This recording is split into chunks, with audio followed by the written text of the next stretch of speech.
कल के लेक्चर में हमने मनी और बैंकिंग जो हमने चैप्टर का नाम दिया था, तो मनी के बारे में हो गया था, कल हमने डिस्कस कर लिया था। आज हम बैंक के बारे में पढ़ेंगे कि बैंक क्या होता है। तो बैंक में हम दो बैंक की बात करेंगे। एक तो कॉमर्शियल बैंक, एक हमारा कॉमर्शियल बैंक होता है और दूसरा हमारा सेंट्रल बैंक होता है।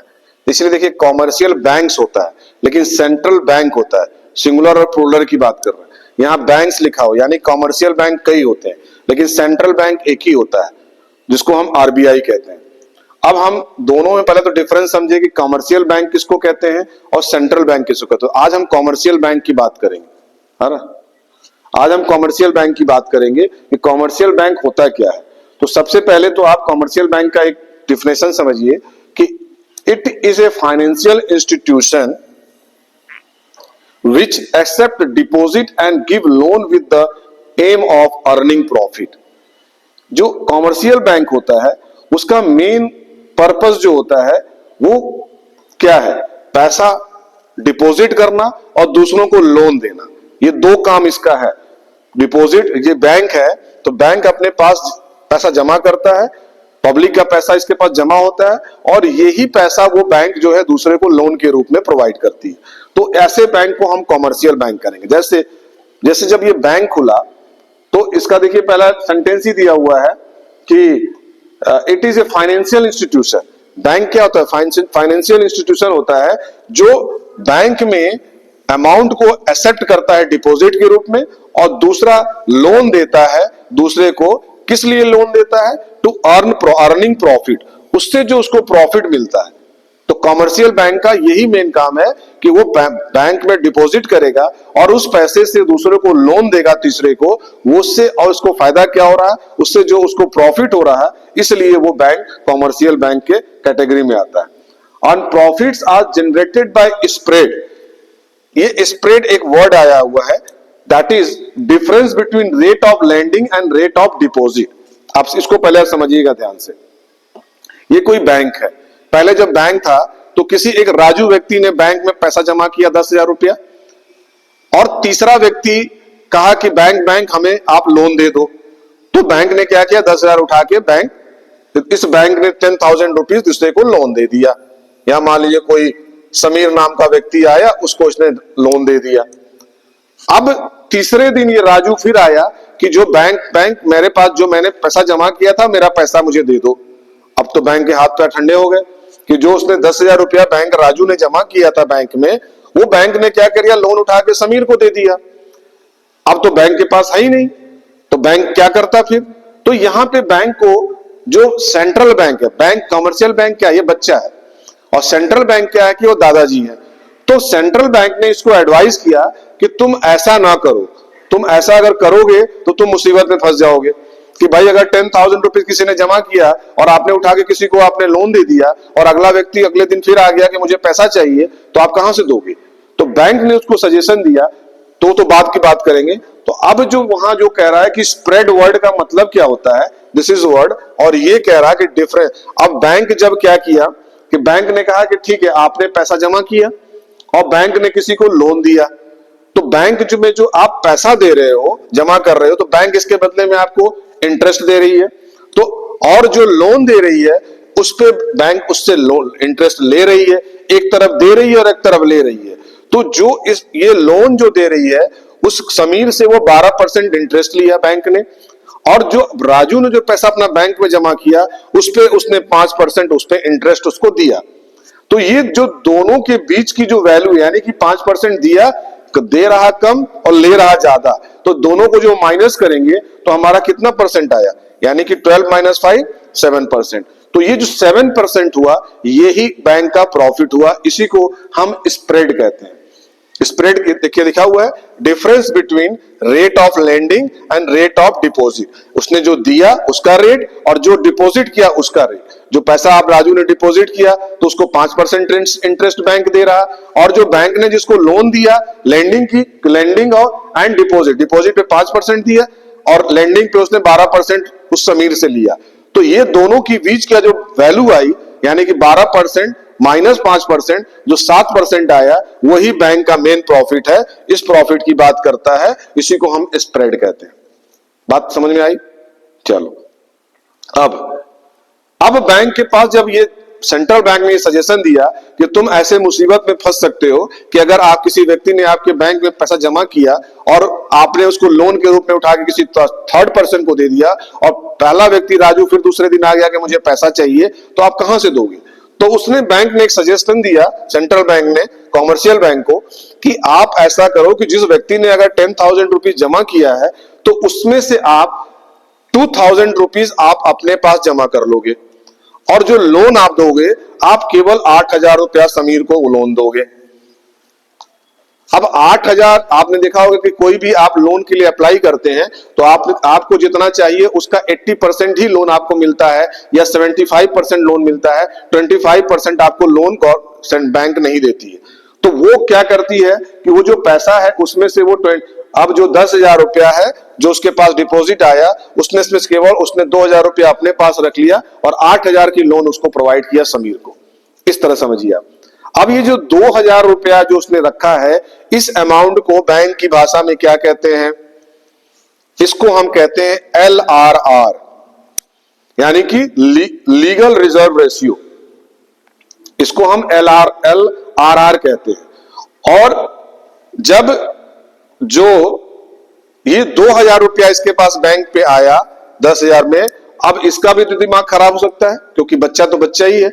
उसने बैंक ने सजेशन दिया, सेंट्रल बैंक ने, कि अगर आप ऐसा करोगे तो तुम्हारे पास अगर अगले दिन अगर राजू पैसा मांगने आ गया बैंक में तो तुम्हारे पास पैसा होगा, तुम आराम से उसको दे सकते हो। जरूरी नहीं है कि वो 10,000 रुपया पूरा ही निकाले, वो 2,000 रुपया तुम्हारे पास कैश में रहेगा तो तुम उसको अमाउंट पेमेंट कर सकते हो, ऐसे तुम्हें दिक्कत नहीं आएगी। लेकिन अब इसके पास 2,000 रुपया करके पता नहीं कितने राजू के पैसे बचे, हर आदमी जमा कर रहा है तो उसके सबके पैसे, तो इसके पास अमाउंट हो गया। तो अमाउंट हो गया तो ये भी गड़बड़ कर सकता है, इसको कुछ लालच हो सकती है। तो बैंक ने क्या कहा कि तुम 2,000 रुपया जो तुम्हारे पास है इसमें से तुम हमें 18, क्योंकि जानता था कि ये बच्चा है तो कुछ ना कुछ गड़बड़ करेगा, तो उसने कहा कि इसमें से तुम 1,800 रुपया, आरबीआई ने कहा, जो सेंट्रल बैंक ने कहा कि इसमें से 1,800 रुपया तुम मेरे पास जमा कर दो, तो जिसको हम CRR के नाम से जानते हैं, कैश रिजर्व रेशियो। अब इसके पास बचा 200। अब ये जो 200 बचा इसको हम कहते हैं SLR, यानी स्टैट्यूटरी लिक्विडिटी रेशियो। तो 3 यहां पे देखिए बैंक के कंसेप्ट हुए। जो बैंक ने पैसा जो व्यक्ति ने जमा किया और 2,000 रुपया को देखिए 3 भाग में डिवाइड कर दिया। एक तो कहा कि 2,000 रुपया को कह दिया कि जो 2,000 रुपीज उसने माइनस करके लोन प्रोवाइड किया 8,000 रुपया, तो वो 2,000 को हम क्या कहते हैं बैंक की लैंग्वेज में? LRR, legal reserve ratio. और इस 2,000 में से आरबीआई ने या सेंट्रल बैंक ने कहा कि 1,800 रुपया तुम मेरे पास जमा कर दो, क्योंकि तुम्हारे पास रहेगा तो तुम फालतू खर्च कर डालोगे, तो 1,800 रुपया तुम as a cash reserve ratio के रूप में मेरे पास जमा कर दो। अब उसके पास बचा 200 रुपया। अब 200 रुपया को हम यहाँ पे SLR के नाम से जानते हैं, जिसको कहते हैं स्टैट्यूटरी लिक्विडिटी रेशियो। अब इस चीज को समझिए कि ये आ गया, देखो इसी को इंग्लिश में यहां लिखा हुआ है कि LRR is the minimum ratio. LR का R क्या है?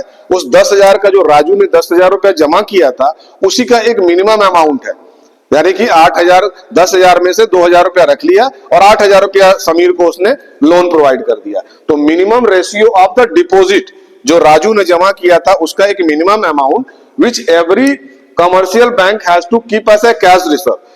जो कमर्शियल बैंक है उसके एक मिनिमम अमाउंट, मिनिमम रेशियो उसको जमा किया गया, जिसको हम, जो राजू ने पैसा जमा किया तो वो 2,000 रुपया उसको हम कह दिए कि LRR, लीगल रिजर्व रेशियो। और इस 2,000 में से बैंक ने, आरबीआई ने अपने पास जमा कर लिया 1,800 रुपया, उसको हम कह दिए कैश रिजर्व रेशियो।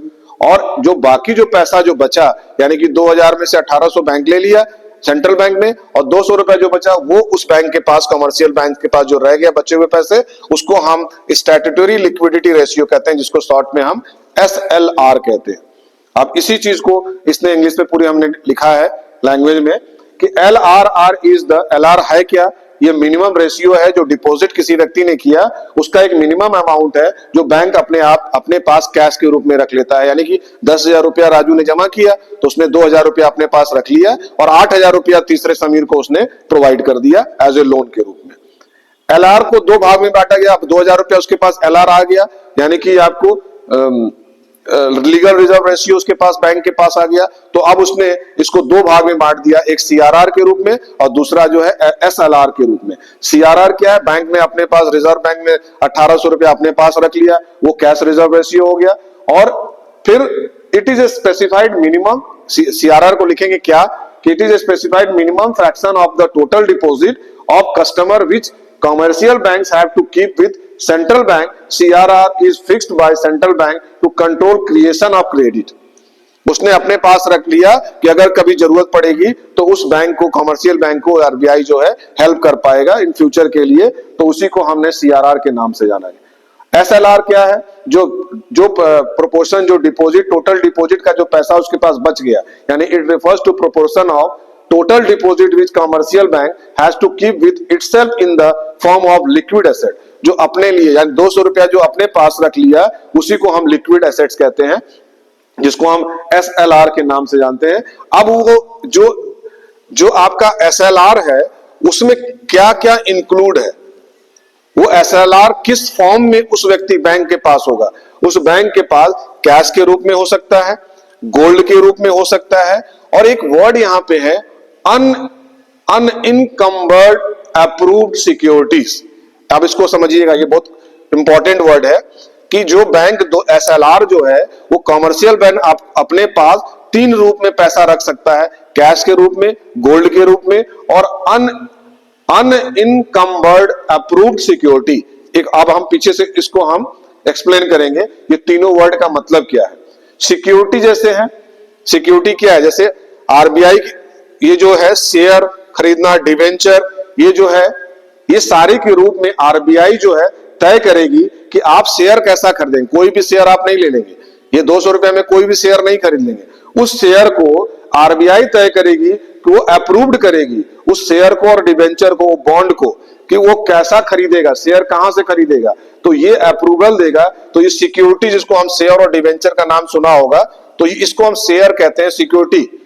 और इसको अप्रूवल देगा आरबीआई कि आप किससे, गवर्नमेंट, मतलब आरबीआई तय करेगी कि गवर्नमेंट शेयर होना चाहिए, कहीं से भी कोई शेयर नहीं ले लेंगे, क्योंकि वो मान लीजिए वो शेयर ले लिया और वो शेयर हो सकता है वो गलत हो, तो इसलिए वो आरबीआई इसको तय करेगी कि आप शेयर खरीदोगे तो किससे खरीदोगे। यानी कि आरबीआई पूरी पकड़ बनाई हुई है कमर्शियल बैंक पे कि आप अगर अपने उस कैश अमाउंट जो आपके पास एसएलआर के रूप में है तो वो कैश के रूप में होगा, गोल्ड के रूप में होगा, और प्लस अगर आप कोई शेयर खरीदते हैं, आप कोई अगर डिवेंचर खरीदते हैं, बॉन्ड लेते हैं, तो वो भी गवर्नमेंट शेयर होने चाहिए और वो भी आरबीआई उसकी मान्यता तय करेगी। आरबीआई जो तय करेगी उसी बॉन्ड को और उसी डिवेंचर को आप उसी शेयर को खरीद पाएंगे और अप्रूव्ड बाय आरबीआई।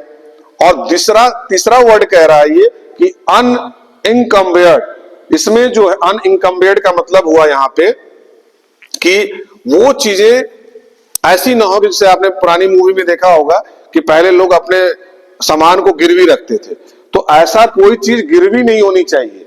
यानी कि गिरवी, जिसको लियन मॉर्टगेज कहते हैं इंग्लिश में, ऐसा नहीं होना चाहिए। इसलिए इसको मैंने काटा है कि वो जो भी चीजें हो, आपकी ये चीजें कहीं ऐसी गिरवी नहीं रखना है, ये भी एसएलआर को इसमें ध्यान रखना है। इसी को कहा गया है अनइनकम्बर्ड अप्रूव्ड सिक्योरिटी। तो ये आपकी एसएलआर के तीन फॉर्म हो गए, कैश के रूप में, गोल्ड के रूप में। अनकम्बर्ड जो हो गया कि गिरवी नहीं होना चाहिए, अनइम्बर्ड गलत तरीके से, यानी गिरवी रखने वाली चीजें नहीं होनी चाहिए।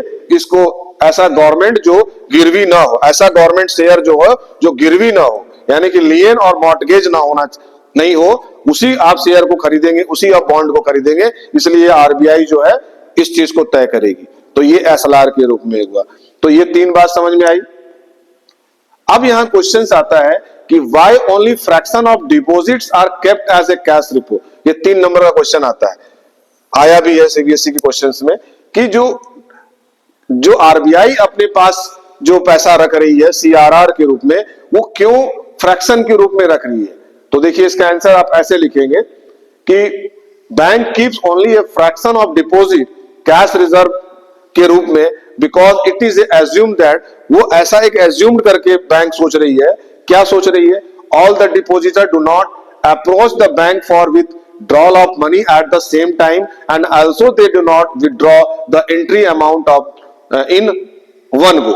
अब जैसे मान लीजिए बैंक ये कैश रिजर्व रेशियो इसलिए रख लिया कि मान लीजिए उसके पास 200 रुपया बचा, अब कोई बैंक व्यक्ति अगर पैसा जमा किया और बैंक ने किसी को लोन दे दिया, तो ऐसा तो नहीं है ना कि अगर अगले दिन कोई व्यक्ति, ऐसे तो कितने लोगों के पैसे होंगे, तो क्या सारा पैसा वो एक बार में आप निकाल लेते हो?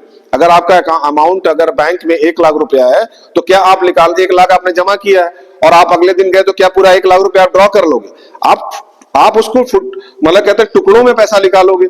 तो बैंक के साथ ऐसा तो नहीं कि और हर आदमी को एक साथ ही जरूरत पड़ जाएगी। अगर 10 लोगों ने अपना पैसा जमा किया, डिपॉजिट किया है, तो क्या अगले दिन जाके 10 लोग पैसा निकाल लेंगे? उसमें 1 लोग हो सकते हैं, 2 लोग हो सकते हैं, 3 लोग हो सकते हैं, मैक्सिमम 4 लोग हो सकते हैं, लेकिन बाकी 6 लोगों का पैसा तो बैंक के पास रिजर्व है, डिपॉजिट है। तो ऐसा कभी होगा नहीं, इसलिए बैंक ने all the depositors do not approach the bank for withdraw of money at the same time. इसलिए देखो यहां लिखा हुआ है, एक ही साथ सारा डिपोजिटर जो है एक साथ ही ड्रॉ करने नहीं पहुंच जाएगा। And also they do not withdraw the entry amount in one go, और एक बार में इकट्ठा नहीं निकालेगा, वो टुकड़ों में निकालेगा जितनी इसकी जरूरत है। तो इसलिए उसने इस चीज को कहा है कि इसको फ्रैक्शन के रूप में, ये क्वेश्चन क्या है कि why only fraction of deposits kept, उसने उतना ही पैसा क्यों रखा?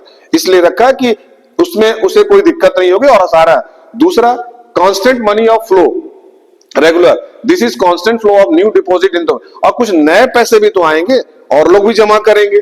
तो commercial banks are factories of credit कहा गया इसको क्रेडिट क्रिएशन कहा जाता है।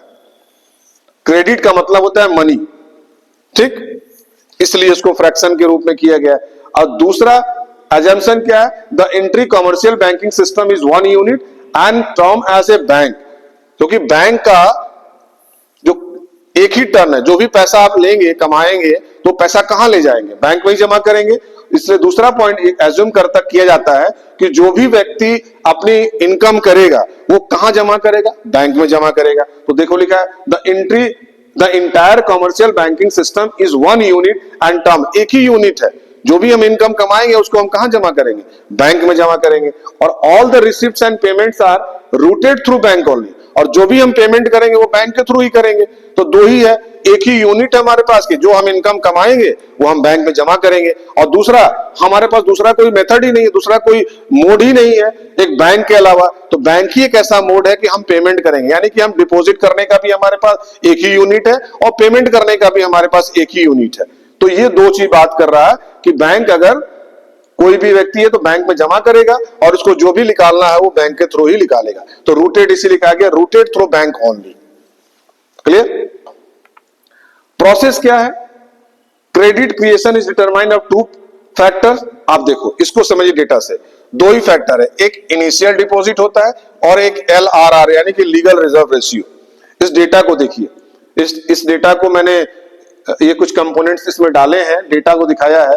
पहला आप वर्ड लिखेंगे राउंड, दूसरा जो है डिपॉजिट, तीसरा लोन, चौथा कैश रिजर्व, और जो भी हमने परसेंटेज अपने पास जो रखा कैश के रूप में, यानी कि जो LR जिसको कह रहे हैं कि उसका 20%, मतलब 10,000 रुपया राजू ने जमा किया तो उसका 20% बैंक ने अपने पास रख लिया 2,000 के रूप में।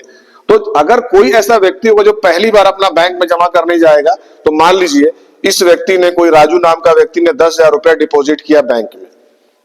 अब बैंक में जब जमा किया तो इसने 8,000 रुपया लोन दे दिया समीर को, तो इसने 8,000 समीर को दे दिया, यानी कि 10,000 का 20%, 2,000 रुपया उसने अपने CRR के रूप में कैश रिजर्व रेशियो हो गया।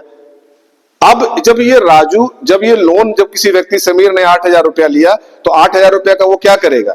वो 8,000 रुपया फिर जाके किसी बैंक में जमा करेगा, वो व्यक्ति बैंक में जमा करेगा। तो वो सेकंड राउंड में वो बैंक 8,000 रुपया फिर बैंक में आ गया।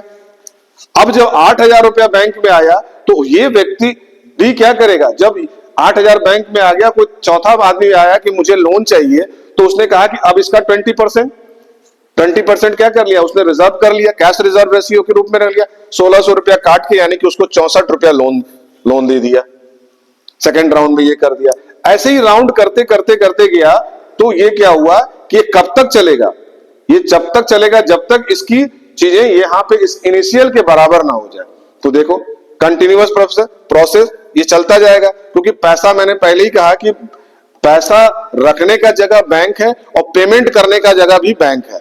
तो इसको इसीलिए पहले ही सेंटेंस में हमने लिखा था कि और एजम्पशन जो है इंट्रीज कमर्शियल बैंकिंग सिस्टम जो है एक ही यूनिट है, वो जो है बैंक के रूप में, और दूसरा पेमेंट करने का भी एक ही रूट है, वो है केवल बैंक है। तो जब दो ही है एंट्री और एक ही तरफ से आना और एक ही तरफ से जाना है, तो आप सोचिए कि इस चीज को कैसे मैनेज करेगा बैंक। तो डिपॉजिट को लोन के रूप में, उसमें कैश 20% उसका वो ले लिया, फिर अगला वो पैसा फिर बैंक में आया, उसने उसका 20% रख लिया, रखने के बाद लोन प्रोवाइड कर दिया, तीसरा 6400 रुपया फिर आया, इसका 20% बैंक ने अपने पास 1280 रख लिया, उसका इतना पैसा उसने दे दिया, ये भी पैसा बैंक में ही आएगा। तो ऐसे करते करते, तो इसमें देखिए इसको हमने एक्सप्लेन किया है। Suppose LRR is 20% and there is a fresh deposit of rupees 10,000. Now bank keep as rupees 2,000 as cash reserve and lend the remaining rupees 8,000 to the borrower. देखिए 10,000 रुपया में उसने 20% ले लिया, 8,000 रुपया लोन के रूप में प्रोवाइड कर दिया। दूसरा पॉइंट देखिए, suppose the borrower spend the entire amount of rupees 8,000 for making payment, since all the transaction are routed through bank, the money spend by borrower come back into the bank. देखिए फिर दोबारा जो 6400 रुपया वो जो पाया, उसने वो आगे फिर बैंक में जमा किया in the form of deposit of those who receive this payment. उसने एज ए बैंक में अपने पेमेंट के रूप में बैंक को जमा कर दिया। अब जब 16 उसको जब इतना मिला, तो उसने फिर 20% उसका ले लिया, यानी कि उस पैसे का, तो 1600 रुपया कैश रिजर्व के में जमा कर लिया। अब अगले 34% को उसने अपना दे दिया। तो इस प्रोसेस को, ये जो प्रोसेस हो रहा है, रिपीटिंग बार बार इसको रिपीट किया जा रहा है, पैसा बैंक में ही आ रहा, ऐसे प्रोसेस को हम क्या कहते हैं? Secondary deposit become. ये कब तक होगा? जब तक कि जीरो ना हो जाए। Till secondary deposit become zero, total of cash reserve is equal to initial deposit. देखिए आपने टोटल ऑफ कैश रिजर्व, यानी कि ये जो डेटा है 10,000 रुपया, ये आपका टोटल आ गया, तब तक चलता रहेगा, और इसका इनिशियल कितना अमाउंट था? 10,000 रुपया था। ये जो दोनों जब तक बराबर नहीं हो जाएगा, तब तक ये प्रोसेस चलता रहेगा। क्लियर? आप देखो, तो ये इसी डेटा को मैंने समझाना था।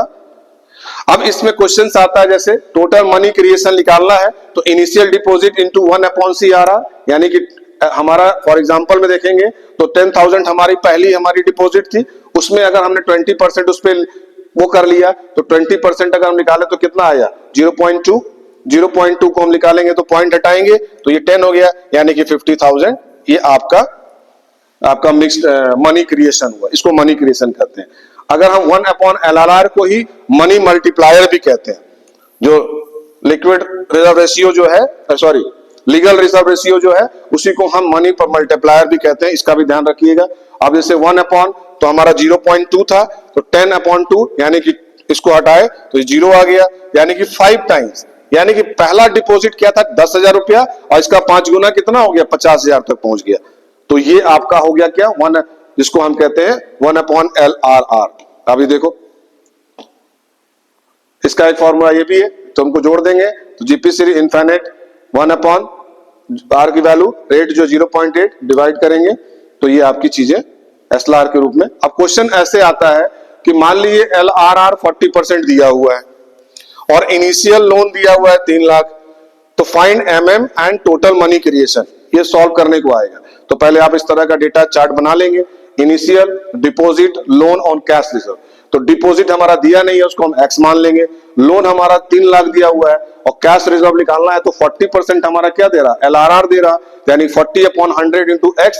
जब इसको निकालेंगे, यानी कि 40% वो कैश कर रहा है, यानी कि 60% वो उसको दे रहा है, तो X इंटू 60/100, इसको हम निकालेंगे 3 लाख से, तो हमारा X की वैल्यू कितनी आ जाएगी? इनिशियल डिपॉजिट हमारी 5 लाख। टोटल मनी जो क्रिएशन हम निकालेंगे, तो initial upon deposit into 1/LR, तो 5 दिन को निकालेंगे तो 1,25,000 इसका आपका आ जाएगा टोटल मनी क्रिएशन। क्लियर? फिर से एक बार देख लीजिए।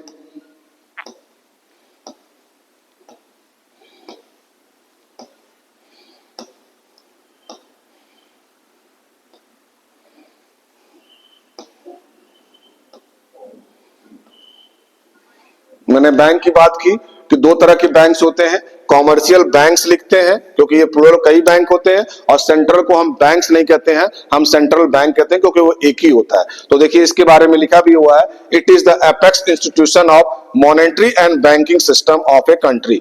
एपेक्स का मतलब होता है सुप्रीम, सबसे बड़ा, मतलब बैंकों का भी बैंक, तो इसको हम एपेक्स इंस्टीट्यूशन कहा गया है। सुप्रीम यानी सबसे बड़ा, यहाँ पे देखिए सुप्रीम मैंने वर्ड भी लिखा है, और सिस्टम जो मॉनिटरी करता है बैंकों के, इसी का नाम, जैसे एग्जांपल में आरबीआई क्या करता है, सारे बैंकों की मॉनिटरिंग करता है और बैंकिंग सिस्टम को चलाता है, तो इसको हम सेंट्रल बैंक कहते हैं। लेकिन कॉमर्शियल बैंक जो है, कॉमर्शियल बैंक क्या करता है, वो पैसा को डिपॉजिट करता है और उस पैसे में से ही वो लोन के रूप में, यानी कि वो जो है, और उससे जो प्रॉफिट कमाता है वो बैंक की प्रॉफिट होती है। तो देखिए यहाँ पे लिखा था it is a financial institution, ये एक ऐसा फाइनेंशियल इंस्टीट्यूशन कॉमर्शियल बैंक होता है जो एक्सेप्ट करता है डिपॉजिट, पब्लिक का पैसा डिपॉजिट होती है और उसी से वो लोन देता है, और उसका मेन एम क्या है, टू अर्निंग प्रॉफिट, उसकी प्रॉफिट कमाना उसका मेन अर्न है। और प्रॉफिट जो जनरेट होता है वो किस रूप में होता है, वो स्प्रेड के रूप में, यानी profits are generated by spread. यहाँ स्प्रेड वर्ड का मतलब होता है कि difference between rate of lending and rate of deposit. अगर बैंक के पास अगर किसी पब्लिक का पैसा जा रहा है तो बैंक उस पर इंटरेस्ट देता है, और बैंक जो पैसा लोन देता है उस पर इंटरेस्ट लेता है। तो ये जो दोनों के बीच का जो डिफरेंस है वही उसका मेन प्रॉफिट है। उस प्रॉफिट को हम स्प्रेड के नाम से जानते हैं इस इकोनॉमिक्स में।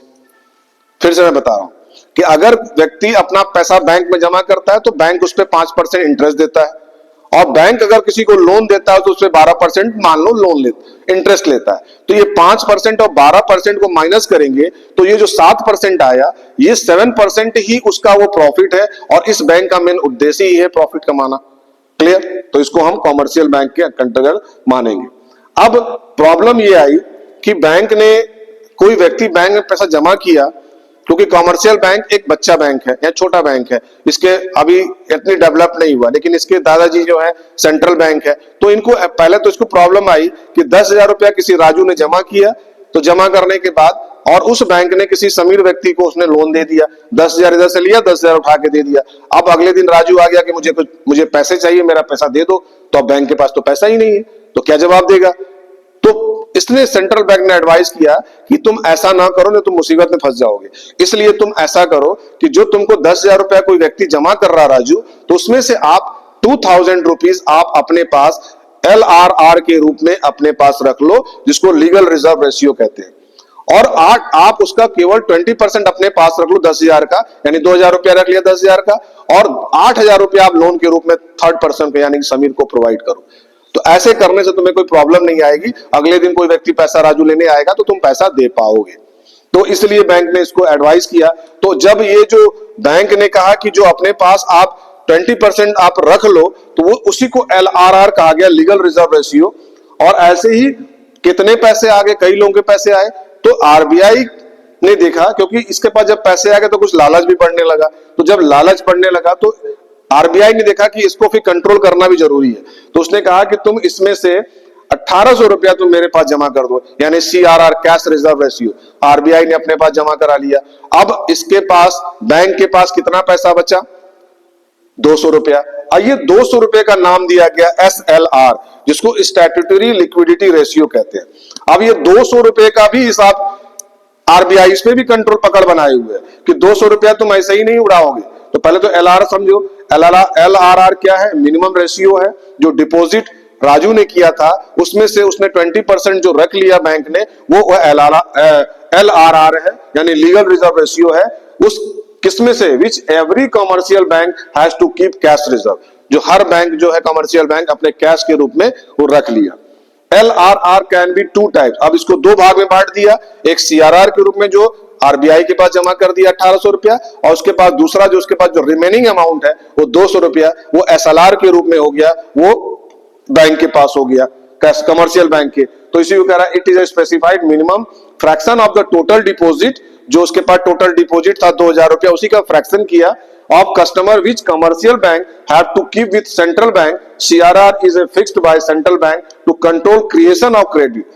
क्रेडिट को क्रिएशन को कंट्रोल करने के लिए बैंक ने अपने पास, सेंट्रल बैंक ने अपने पास रख लिया। SLR क्या है, स्टैट्यूटरी लिक्विडिटी रेशियो जो है, ये रिफर करता है जो total deposit with commercial bank था has to keep with itself, जो अपने पास वो खुद के लिए रखा है, वो किस फॉर्म में रखा हुआ है, in the form of liquid assets. अब वो लिक्विड एसेट्स कौन कौन से है, किस एसेट्स को इसमें इंक्लूड किया गया है, तो वो 200 रुपया जो है वो बैंक के पास, कमर्शियल के बैंक के पास कैश के रूप में हो सकता है, गोल्ड के रूप में हो सकता है, और तीसरा जो वर्ड है अनइनकम्बर्ड अप्रूव्ड सिक्योरिटी, जो आरबीआई जो है इसको अप्रूव्ड करेगी कि तुम शेयर जो खरीदोगे, बॉन्ड जो खरीदोगे, वो कहीं से भी गिरवी नहीं होना चाहिए, कहीं पे भी ऐसा नहीं होना चाहिए, वो गवर्नमेंट का ही शेयर होना चाहिए, वही तुम खरीद सकते हो, और आप इधर उधर की कोई चीजें नहीं खरीद सकते हो। कोई गिरवी रखी हुई वस्तु पे आप अपना शेयर नहीं कर दोगे, पता चला कि उसमें आपने शेयर लिया और ऑलरेडी वो किसी के पास गिरवी है। तो लियन एंड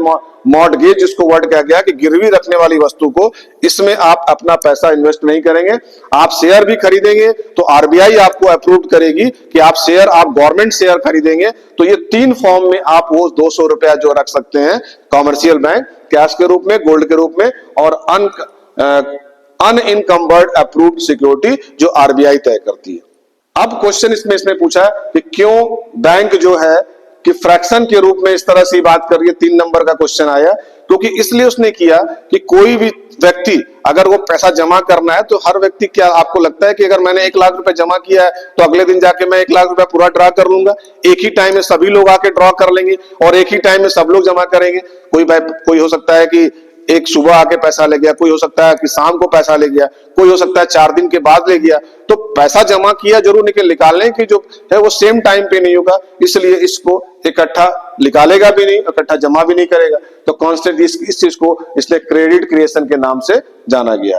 तो इसी को आगे आपने सारी चीजें सॉल्व करना है जब आप निकालेंगे। अब यहाँ पे 2 फैक्टर जो हम बात करेंगे, क्रेडिट क्रिएशन डिटरमाइन किस रूप में किया गया है, क्रेडिट क्रिएशन की बात किया वर्ड हमने, तो ये 2 फैक्टर्स है, एक इनिशियल डिपॉजिट और दूसरा LRR।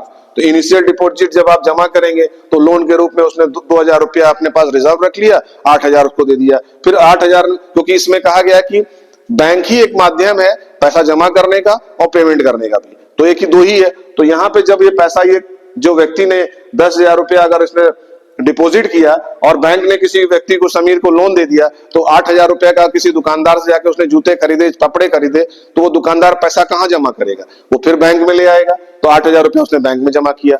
अब इस दुकानदार के पास 8000 रुपया है, तो ये अब 8000 रुपया बैंक ने किसी और व्यक्ति को दिया, लोन के रूप में दिया 6400 रुपया। तो उस 64 रुपया जो दिया, तो वो व्यक्ति 6400 रुपया क्या करेगा? वो भी बैंक में जमा करेगा। तो वो लाके फिर बैंक में जमा किया, फिर इसके पास पैसा ऐसा आता गया, तो ये पैसा कंटिन्यूअस बढ़ता गया, और ये तब तक बढ़ता गया जब तक डिपॉजिट के बराबर आपका CRR नहीं हो जाएगा, यानी कि इनिशियल राउंड के बराबर जब आपका कैश रिजर्व के बराबर हो जाएगा, तब तक ये चलता रहेगा। और इसी को हम कहा गया है, इसमें इस सिस्टम को कहा गया है सेकेंडरी डिपॉजिट बिकम, तब तक चलता रहेगा, कारण the process will keep on repeating till secondary deposit become 0, जब तक सेकेंडरी डिपॉजिट 0 ना हो जाए और total cash reserve initial deposit के बराबर ना हो जाए।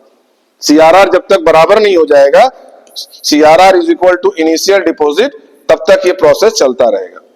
क्लियर?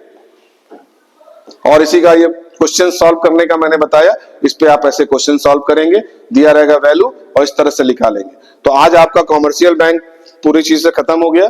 अब इसके बाद हम कल स्टार्ट करेंगे सेंट्रल बैंक के बारे में, बताएंगे कि सेंट्रल बैंक का क्या सिस्टम है, उनकी वर्किंग कैसी है। Thank you very much.